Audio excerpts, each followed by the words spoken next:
Hello guys, welcome to the channel. Bob here, and today I'm going to be starting a new feature, a new series of videos on the channel.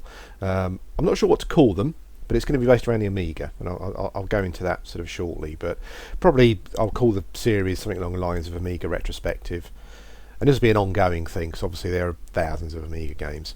Now the reason I'm doing this, and the reason I'm doing it on the Amiga, is essentially because I've got a massive personal history with the Amiga. I was lucky enough to be involved in the Amiga when it was at the height of its power, shall we say. Now, nothing as glamorous as working for Commodore or anything like that.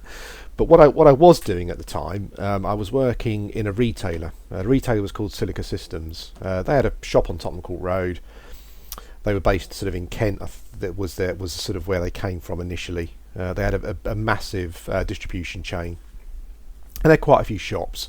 And I do believe they were one of the biggest, if not the biggest, distributors of Commodore Amigas and Atari STs. Certainly, there may have been a couple of other companies that were similar size, but I definitely think Silica Systems were one of the biggest ones. And I worked in their shop on Tottenham Court Road at the time. Now, this would have been, I'm trying to get my dates right, but I think probably this would have been, it possibly would have been 1990. Maybe just a little bit before, just a little bit after, and I worked at the shop for quite a number of years. And as I said before, let's kick the game off first. Now, today's Amiga retrospective is Dungeon Master. It's probably, if I had to pick a favourite Amiga game, there will be a few vying for the top spot, but I would say probably Dungeon Master may well be the one. I have done some Dungeon Master videos before, but I wanted to kick off with this game and do a bit more gameplay again because it is my favourite one. Now let's just enter in the dungeon. I'm trying to remember the controls. I think it's it's still, I think it's just loading in. Anyway, yes, getting back to the Amiga side of things. I mean, I was around that time. I would have been around 20, sort of 19, 20, 21, that sort of age. Depending on, I can't remember what year it was I started working at the shop. Let's say it was 1990, which means I would have been 20. And I kind of, I drowned in Amiga at the time. It was like sitting in a bath, and the bath was called Amiga. And I just sort of ducked my head under, and that's what my life was at the time. I worked in a shop. I woke up in the morning, went to work in Tottenham Court Road. I lived in London, so it was kind of like a tube train ride from on the Central Line. So I believe I had to get sort of a British Rail train to Stratford, and then from Stratford on the Central Line to Tottenham Court Road. I think that was the journey. I did it for so many years, but I think that's what it was. So I turned up at the shop in the morning, and it was all Amiga. Some Atari ST, I have to say, but everyone at the shop at the time that I was there, apart from one guy particularly who was quite into his MIDI music, we were Amiga fans. Massive Amiga fans. So for me, it was it's probably the best job I've ever had. It was a real dream job, where I turned up in the morning and I stood there and we mucked around with Amigas. We played Amiga games. We spoke to customers about Amigas, and that was essentially all I did all day, including Saturday. And then I would come home, and in the evening I would play the Amiga some more. It was probably the best time to be involved, I think, around that sort of the early 90s period, and that went on for quite some years until the PCs started to take more of a bigger part, particularly in the UK. But unfortunately for Silica, we didn't really catch on to the PC thing as early as we should have done. So I think eventually the company ended up folding. Right, Hall of Champions, who should we have? I'm not going to muck about, I'm just going to choose a few people to play around with. Let's have Zed. We'll resurrect him. We won't go too mad, let's just look for someone else. Who we got? We're not going to muck about with any magic. I just want to show you the game, the flavour of the game. So as I said, it was a fantastic time to be involved with the Amiga, and it was literally was all I did. Went to work, sort of, coded myself in Amiga flavoured jam. Came home, did the same, Sundays I did the same. That was pretty much until I got a proper girlfriend. That was pretty much how it worked. And it's difficult to give you a scale really of how different it sort of going and buying computer hardware was then. And it wasn't just the Amiga. I mean, obviously it goes back to sort of the Commodore 64 Spectrums, that kind of thing as well. But when you've got this system that's quite a closed system, unlike a PC where you can build them yourself and upgrade them, that kind of thing.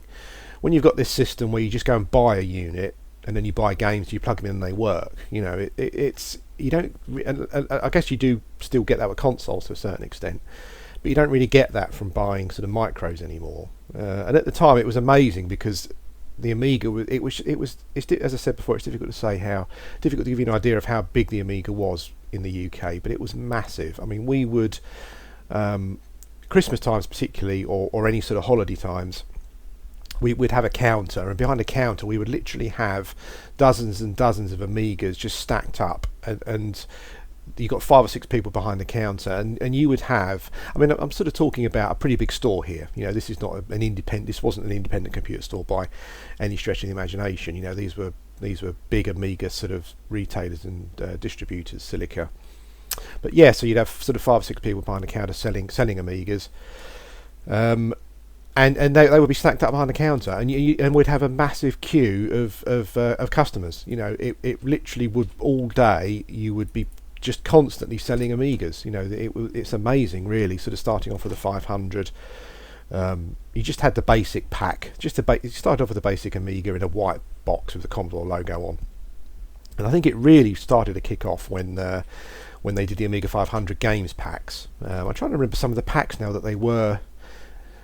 Maybe there was a Batman one, I remember. They started bundling Deluxe Paint with them. I seem to remember a red boxed pack. I should have done a bit of research beforehand, really, sort of some of these packs, but it was quite phenomenal, really, particularly with the 500. Just how popular it was. Some people sort of. I've got a couple of fighters, haven't I? Is that a fighter? How comes he hasn't got a weapon? Oh, he's using a torch as a weapon. I'm not quite sure why. Anyway, yes, as I said, it was amazing how popular the 500 was. We did sort of the 1000 and the 1500 and the 4000, that kind of thing. And it's funny also because I think there's a slight misunderstanding with regards to the Amiga 600, because some people cite that was a computer that sort of where everything started to go wrong, and I'm not sure, because when the 600 came out, we sold loads of those as well. I mean, literally just God knows how many thousands must have gone out. So I'm not too sure that the 600 really was the issue. I think generally it was just the 600 came out just in a period of time where the PCs were becoming more popular, I think, probably. Then you had the 1200, of course, but by that time things had sort of really started to move on, and I think unfortunately the systems were struggling. Yeah, but I mean, many a time I sort of stood there in just utter bewilderment at the amount of people buying Amiga hardware.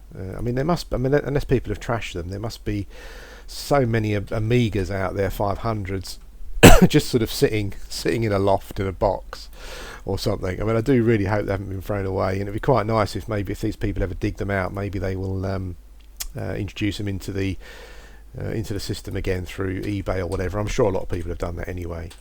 Yeah, but it was a really great time. And getting onto this game now, this was probably, as I said, my favourite game. I was sort of into role-playing games before this, but I think this was really the one where it really kicked off from an atmosphere point of view. You got the sort of the monsters. Just make sure the sound's working. You got the monsters running around in real time, relatively. It's just a flip maze. Obviously, there's no scrolling, but that was never a problem. And of course, I think Dungeon Master. I think the real achievement with Dungeon Master were the sound effects. Really, that really for me is what made the game. The atmosphere it just created a wonderful atmosphere, and quite sort of an atmosphere. There was sort of atmosphere of dread and panic, particularly the first time you ran into a group of skeletons or something and they came running at you, making a noise, or the mummies particularly, of course, the sound of the mummies. They were brilliant. Yeah, so as I said, it was one of my favourite games. It plays very well even now. I mean, I was doing a bit of a playthrough recently that I sort of stopped doing, but even now it plays. It's really really nice to play. It's just got the stairs going down, and it sort of kick-started off. It sort of kick-started this style of game off. I think I'm pretty sure that this came out before games like Eye of the Beholder, Lands of Lore. I'm pretty sure those guys kind of copied this format. It's not the first sort of first-person dungeon-based game like this. I mean, you can go back to sort of right back to 3D Monster Maze, I guess, to look at sort of the origins of the game. But I think this was the game that sort of made it popular. You know, it's a lot of people loved it, and this happens. I mean, it happened then. You know, I mean, it's certainly nothing unusual where a group of developers latch onto an idea and copy it, you know, and try and make money from it. That's sort of how it works. And it's certainly worth tracking down. I mean, I will probably be having a look at them in a future Amiga retrospective episode, but it's certainly worth tracking down Eye of the Beholder, Lands of Lore, those sort of games, because they were really good as well. Particularly sort of the games like Eye of the Beholder, the D&D based games, because they were obviously had the whole D&D thing surrounding them as well. And if that's what you were into, then yeah, certainly they're a good idea to look out for. But as you can see, the game's pretty simple to play. You've got an inventory, you've got health, stamina, mana, you've got a load, maximum weight you can carry. You've also got sort of different armour and weapon slots where you can put things into. I always quite like this. You could click on the eye and it would sort of give you a little message. I think something might be creeping up behind me. Let's have a look. That is our first monster, mummy. I love the mummies. They were just brilliant and they looked great. When they attack you, they make a good sound. That always freaks me out. And of course you can put the door on their heads. You can drop the door on their heads. And if they don't move, eventually the door will kill them. That was a viable tactic, by the way. No cheating there. What's that? Small details can hide great rewards. Okay. So yeah, so lots of little secrets as well. So you have to keep an eye on the walls. There we go. Let's give Zed the sword. Loads of food again. I'm sure there was a way of putting food in people's inventories without having to click on them. I'm not sure. Maybe not. And we've got a little dagger. Let's give that to Layla. Let's show you some combat, shall we? But if you haven't got an Amiga, just get Win UAE, the emulator, and play this game. I mean, anyone who likes role-playing games and maybe has been brought up on the Oblivions and your Skyrims and that kind of thing. I mean, download this and give it a go, because it is a wonderful game. It's very atmospheric. It's obviously quite simplistic, but I would challenge anyone to play the game and maybe, you know, and suggest that it's not as atmospheric as some of the more prominent role-playing games nowadays with their fancy graphics and sound, you know, because when you're sitting here in the dark and you're running around and you got monsters creeping around, you can hear them. Sounds a bit like a heartbeat when they move. You know, it really is it's just supremely atmospheric, I think, and I would certainly give it a go, and I challenge anyone to say that they don't think it certainly doesn't give them the willies and it doesn't get them going. Let's show you some combat. There is a monster behind here, but I'm not sure if this key is for that door. No, it's not. There we go. I think they were called creepers, those guys. I can't. There we go. Little trick there. Yeah, so a lot of the puzzles revolved around sort of pit floors and things, and traps, pressure pads, that kind of thing. So I can't go in there. It's a bit of a pain in the backside. I've only played this quite recently. But, already it must be my age, but already it's a distant memory. I can't go through that door. So I do believe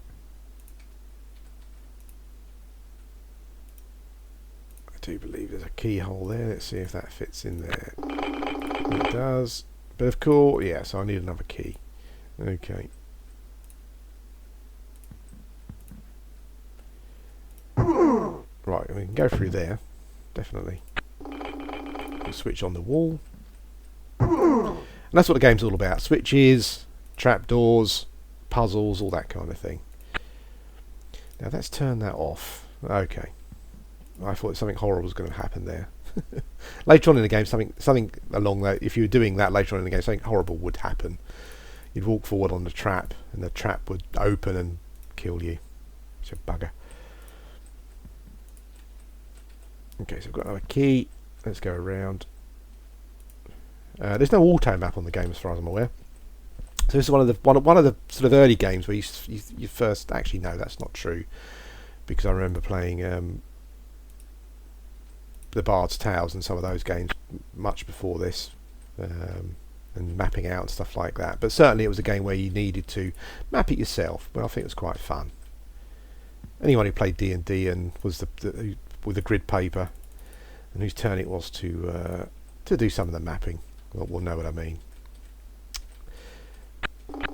And even now, I'm sure there might be maps out there somewhere on the internet that you can download. I would still recommend getting some scrap paper, gridded scrap paper, and yeah, just give it a map. I think it all adds to the, particularly if you were too young to play the game first time round, give it a go, and you can see how we used to play games back in the day. Now, of course, the Amiga version, there was an Atari ST version of this, which was very, very good. I preferred the Amiga version. I think it was slightly better on the sound front. But of course, also for the Amiga, the game required you to have. Where can I put that? The game required you to have an expansion, a 512K expansion, to upgrade your memory to the lofty heights of 1 megabyte. It only worked on the Atari. It worked on 512K, I believe.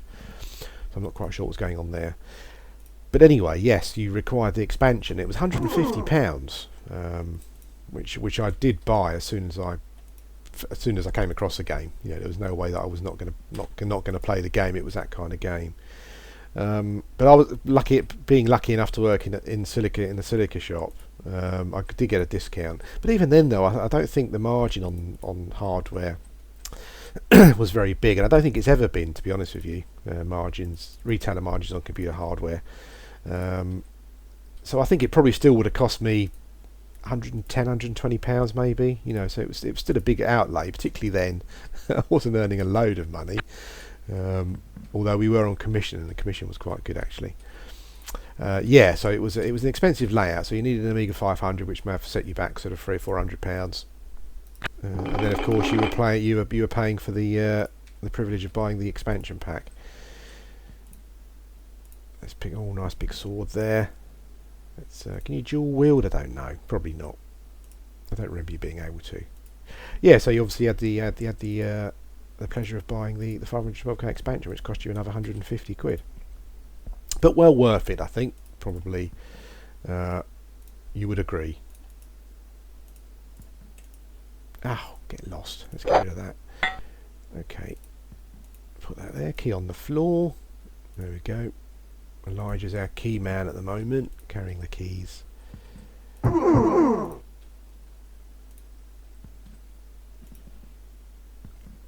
Okay, have a little key and some gi trousers. Okay, we'll give them to Layla Shadow Seek. They sound like they should be going to an assassin-y type character. Let's take our keys round to the. I'll probably show you a creeper now. A bit of combat.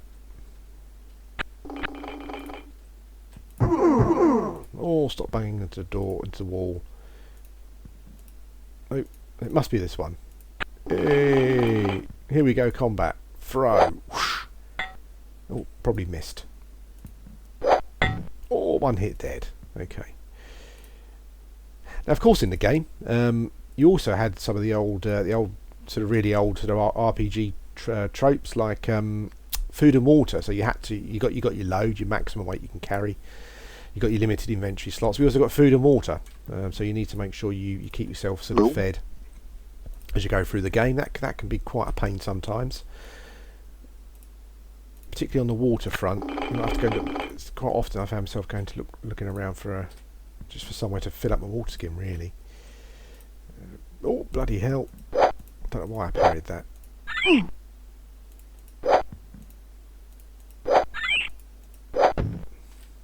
Haha.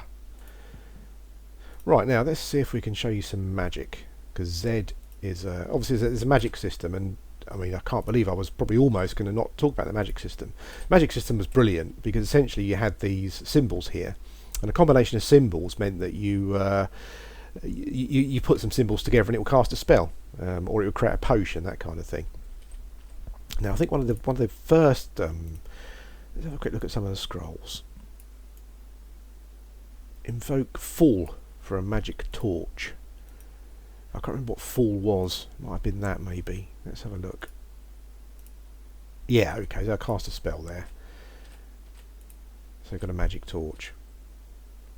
When you do play it, remember a little puddle on the floor there, you can fill up your water bottles in a puddle. So remember that. Now what we try and do is cast a fireball at someone. I think fireball was that one, that one. Oh, why is Z doing that? Elijah's the spellcaster. I think it was fireball would be that one, and that one maybe. Let's give that a go. Elijah needs more practice for this wizard spell. Well, that's a bloody pain in the arse. Okay. Oh, I thought Elijah was a spellcaster. I'm sure he was a wizard. Is he a cleric instead then? Let's see what novice fighter. Oh, he's a priest. He's a wizard. So he's a priest. So I can train him up in spells, but that's a bit of a pain. Layla, is she able to cast a spell? No, not enough mana. Okay, well I can't show you the spell system at the moment. That's a bit of a pain in the arse. Anyway, but yeah, the magic system, the spell system is really good because you combined different symbols together and cast spells. Quite a bit of experimentation, but you did find scrolls as well that had the spells on. Okay, so let's have a look. Little maze of traps here.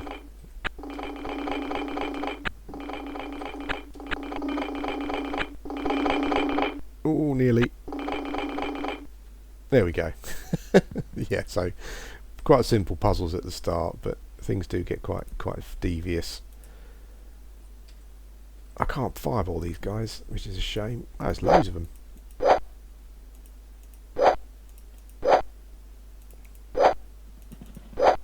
Well, these guys had some hit points.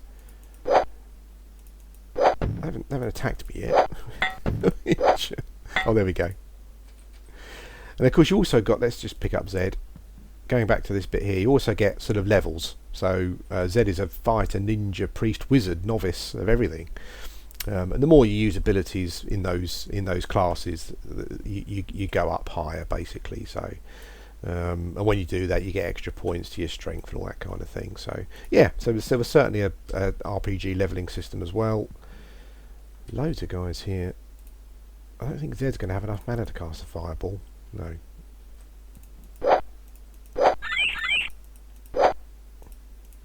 Kick. There was a sneaky thing where you could just get your characters to do war cry, and I think that put their skills up in ninja or something. I'm not quite sure. If I can get Zed to get some to raise up some, get a bit more mana there, I might be able to cast a spell. Yeah. Okay. We haven't got any mana potions, have we? No mana potions. Because you get mana and healing potions as well. Let's just finish him off. There we go. Loads of food lines scattered around. Okay guys, well I think that'll be it for this video. This is going to be a new series called Amiga Retrospective, that kind of thing. And I'm just going to go play Amiga games that I remember fondly, and just have a bit of a chat about them. I hope you didn't mind the chat about the Amiga and sort of when I used to work in the shop and that kind of thing. It might be quite interesting just to give you some background of myself and the Amiga. But anyway, yes, I hope you enjoyed the new series and I hope you enjoyed this video, and I will speak to you again soon.